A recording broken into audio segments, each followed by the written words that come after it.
What's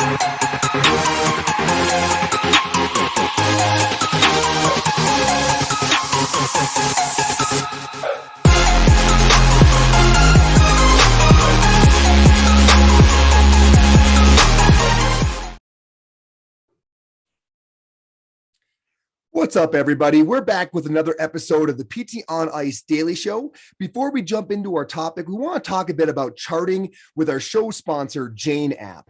Charting is something we do a lot as PTs, and Jane is certainly no stranger to the charting world. Jane has taken a daily task that can often be quite a headache or repetitive and transformed it to be something enjoyable, quick, and easy to use. A few of the tools that help me speed up my daily charting include phrases, where you can use keyboard shortcuts to save time typing out commonly used phrases, dictation to speak your charts directly into any note box in Jane, and chart duplication to save time if you're repeating a treatment or making slight adjustments to a client's chart. Jane knows the value of having features that can save you time and help you focus on what's really important, helping your clients. You can learn more about charting and all of Jane's other features at jane.app/physicaltherapy.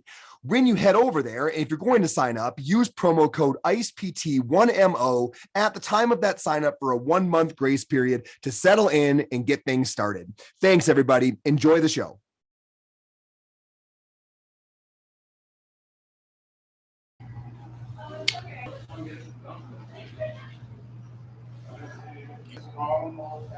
Good morning, ICE community. How is everybody? It is 9 a.m. on the East Coast. It is Friday. This is your PT on Ice Daily Show podcast. Today's Fitness Athlete Friday, and I'll be your host, Joe Hanisco. I'm a team member on the clinical management, the Fitness Athlete crew. Excited to be here and excited to talk about the Open today. So topic today is the Open and how do we get better during the Open? And what are some of the tactics that we can do year to year to kind of continually see progress and heading in the right direction? So super excited to talk about it. Before we get into that, though, let me quickly brief over on some of the live and online courses that we have, specifically pertaining to the clinical management of the fitness athlete. Actually, this weekend, I'm heading down to Arizona with Mitch and Megan. I'll be down in the Scottsdale, Phoenix area teaching the live course down there, which is super stoked for that. Looking forward to some nice warm weather. I know Zach and Kelly, I believe, are over in Tennessee, Memphis, Tennessee area, and they're rocking it this weekend as well. So busy weekend for the clinical management of the fitness athlete team. March coming up, we have some live courses as well. I think we have 2 coming up, one over in North Carolina, one down in Florida. Look for those. Those are mid-March. And then Essentials, Clinical Management of the Fitness Athlete Essentials Foundation course, which is online, is kicking off early March. So if you're looking for some Con Ed courses, get on top of those as quickly as you can. March is coming up right around the corner, which is crazy, but it's here. So that's what we got coming on in our team. But back to the Open. So topic for today, the Open, a new year. What are we getting? What you get that week? It's released on a Thursday. You get that week to compete. Try that workout as many times as you like to, submit your score, and you see where you rank amongst the worldwide athletes involved in the CrossFit Open. It used to be 5 weeks long, and they've knocked it down a little bit, and then they've added a quarterfinal round in there. So basically the Open is set up to establish the top 90% in the world who can then compete in the quarterfinal if they'd like to, then go on to semifinals, sanctional events, and ultimately reach the games. But, for most of us, getting to the games is obviously not the goal. I mean, it might be the goal, but realistically may not be happening for us. So what are we out here for? And I think a lot of us get really excited around this time of year just to know what the workouts are going to be, which is quite interesting this year, knowing that Castro is out and we got new programming coming in. So we'll see how that looks. But, what the workouts are going to be, how well we're going to do, what kind of movements are showing up, exciting, nervousness, all the emotions coming through with this. Most of us are out here just kind of test our own boundaries and see where we're at fitness wise. And maybe we get on to the quarterfinals, maybe we go on a little farther than that, but those are huge accomplishments, that only the top a few percentile in the world are getting to. So it's all about fitness, really. It's about testing our fitness, and it's about the community around us there. So with that coming up starting in a week, I thought it would be a great opportunity to just talk about some of the options that we look at that allow us to do better than we've ever done in the Open. And that could look like a wide variety of outcomes, but I picked 3 or 4 of my sort of topics that I felt like pertain to improvements in the Open. So we'll just kick it off with the most obvious one, and it's fitness. Like from last year to this year, or maybe this is even your first year ever doing CrossFit, like you can rely on your fitness and your improvement in your fitness to get you better results in the open. That's just blatantly obvious. So you're talking strength. And when it comes to strength, it's really, for me, sort of a lot of times talking about with my athletes, a percentage game. If you could squat 100 pounds last year or thruster 100 pounds max last year, and now you're up to 125 or 135, that increase of 25 or 35% increase is substantial. You think a workout like Fran, where it's 95-pound thrusters, if you were trying to accomplish that workout with a max thruster weight of 100 pounds and you had 95 that you had to do 21:15.9, you're hitting 95% for 21:15.9. When you look at the world-class athletes who are doing this, they're hitting 35, 45% maybe of what their max thruster weight actually is. And that allows them to do so much more work and get more work done in that short amount of time. It really makes it hard to compare then how fit you are in comparison, other than knowing that they're just significantly fitter and stronger than you. But increasing strength increases your ability to work within a percentage game. And that's obviously a huge bonus there for you. So you can improve your strength in the last year. A lot of us, I think, get really excited about the improvement in our skill set. You get a lot of these gymnastic skills and, or things like double unders that show up in the open. And so for some of us, these are huge feats to just get our first rep, our first group of 5 or 10 double unders in a row. Maybe it's your first ring muscle up or bar muscle that you're getting, or potentially it's some handstand walking. Like, that's another way that your fitness has improved and your skill set has improved to allow you to do better in the open. And that's probably the most fun one to see there, because it's fun to get fitter and everybody likes to get fitter. But when you can flip upside down on your hands and walk 25 feet, and last year you couldn't even compete in that part of the workout, that's a huge accomplishment. And that's definitely a way to climb your way up on the leaderboard a little bit there. So strength, skill work, coordination and skill work, and then and just endurance and capacity, which I think that's just going to fit into that whole bubble of fitness. As we put in work week after week after week to build our engines up, to build tolerance, to build lactate threshold, to build whatever it is that allows us to continue to push through those dark moments in those workouts and do better in the end. That's fitness, and that's what CrossFit is all about. And if you put the time in, I think you're going to see and you're going to reap the rewards of that here coming up in the open in these next 3 weeks. So just to check it right off the list quick and early, obviously getting better in the open requires you to get a little fitter sometimes. And, that's what we do this for. We've been building over the last year just for that. So getting into a little bit more of the technical stuff, I would say, I didn't really even know how to label this, but I went with mentality. I was debating on words with mentality, reflection from the year before, just a cognitive approach to the workout. Like, what I'm getting at is that how we approach the workout, how you think about the workout, often will dictate how you're going to get through that workout. And that literally be setting yourself up for the idea of knowing what you're getting into and approaching it with the right mindset, with some of that psychological energy of like understanding what you're about to dive into. But more or less what I'm thinking about is, how do you go into a workout knowing what your strengths are and what your weaknesses are, how you're going to attack that, and what you're going to get as an outcome really matters in terms of your overall score or whatever it is that we're looking for in that workout. I think that for early on in my CrossFit career, learning how to not redline took me a lot of time. Pacing, whatever you want to call that. I think pacing is probably the best word, but learning how to pace a workout to fit your body is ultimately one of the best things you can do in some of these challenging workouts, especially some of these longer AMRAPs or high volume workouts. So when we redline, our heart rate skyrockets, and it'll allow you to get somewhere fast, but doesn't allow you to get somewhere long term. And that's not great when the goal is to finish a workout. Like, we don't want to hit halfway and just feel like we have nothing less to give. So avoiding that red line is super important. And I think the only person who knows what red line is the person who's going through that. We can rely on coaches and friends for suggestions on how to attack a workout, but I think you have to look at where your skill sets are, knowing how your body's going to feel doing something, and then dictating when you're going to throttle it and when you're going to kind of hold back and pace that workout.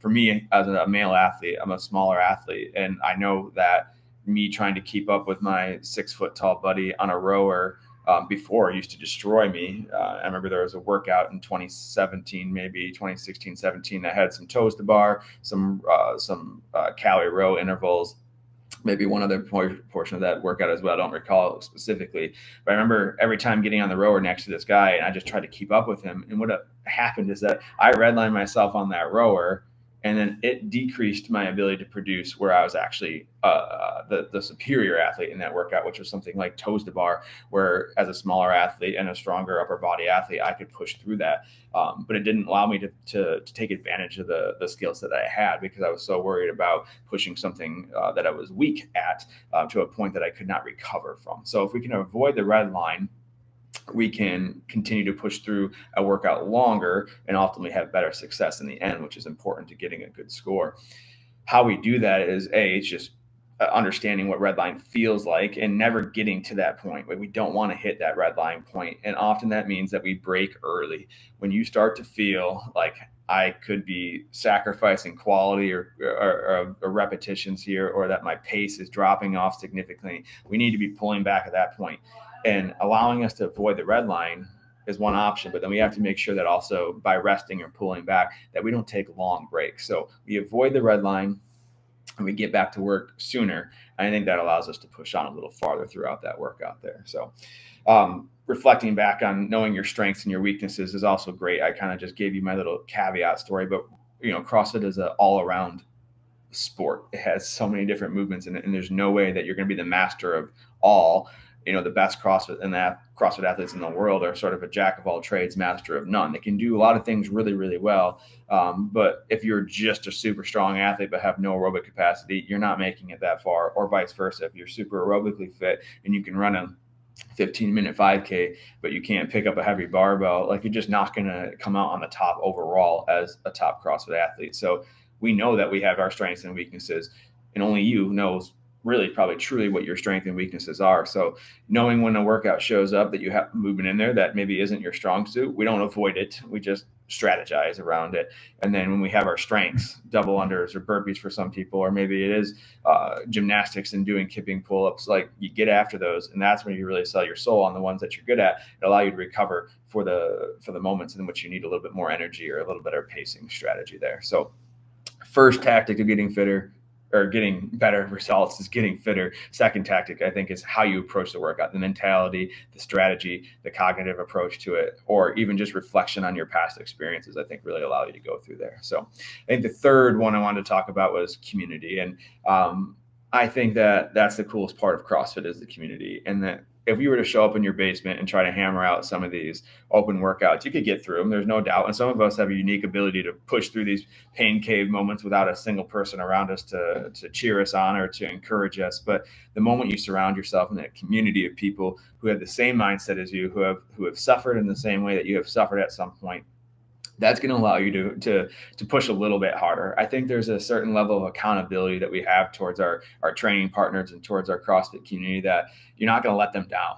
When they're there on their knees next to you while you're burpee box jump overing and they're there clapping and yelling for you, like, it's really easy if you're in the basement just to kind of crawl your way back up, take a deep breath, jump over the box. But I think the moment you put yourself around that community, it's a lot easier for you then to just pop back up, jump over that box and do it for them. Like, everything is momentary in CrossFit. The pain is momentary and the suffering is momentary, but the community is the only thing that I think is eternal and it lasts forever. And that'll really push you through to the next level there. So the support, the adrenaline that you get from it, you name it, whatever it is, that community is probably the third and maybe single most important factor in that why we do CrossFit and what's allowing us to continue to do this there. So we all show up with different reasons, different whys, but we're all there essentially at the end for the same thing, and it's to pursue fitness. And I think that really allows us to push to the next level. So I kind of categorize those top three as like the strategies or the things that you're going to rely on getting fitter, understanding, reflecting, and having the mentality of how to approach a workout with the strategy, and relying on community for support. I think those big three are what are going to get you. But I kind of wanted to conclude this with a number 4 of how you get better is that you show up. Like, the moment you walk through the door, you're already gotten better than if you chose to not show up on that day. Showing up makes us better. And showing up can look like a ton of different things too.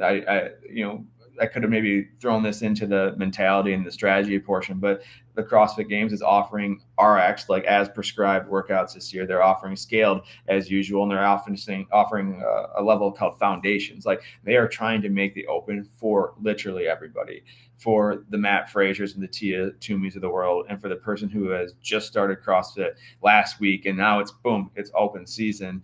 Maybe they're running at the foundations level, but they're showing up and they've gotten better. So they may not even have anything to reflect on except for establishing their baseline and their foundation for what the CrossFit Open is, but they've gotten better. Like there's no question about that there. So the fourth one is probably more of a emotional, moral attachment to the CrossFit Open of just showing up gets you better, because grading your fitness on that may not always reflect in that way, but it does. It truly does make you better. It sets you up for success for not only CrossFit, for everything else in your life, because showing up is this first step to accomplishing any goal that you're looking to get done.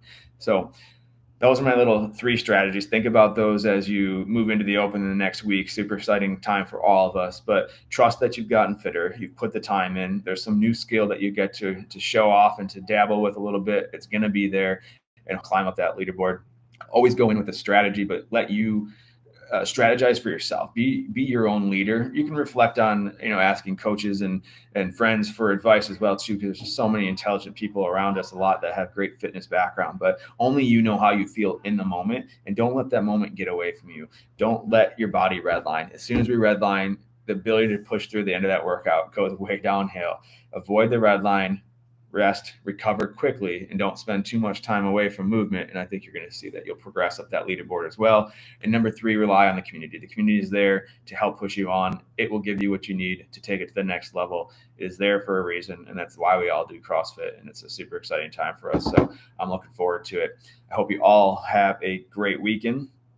Shoot questions about the Open. I'm sure we'll do some strategy stuff maybe, or something that we can reflect on for each of the workouts coming up. But let's get after it. Enjoy your weekend. Enjoy the Open. Best of luck. We'll talk to you later.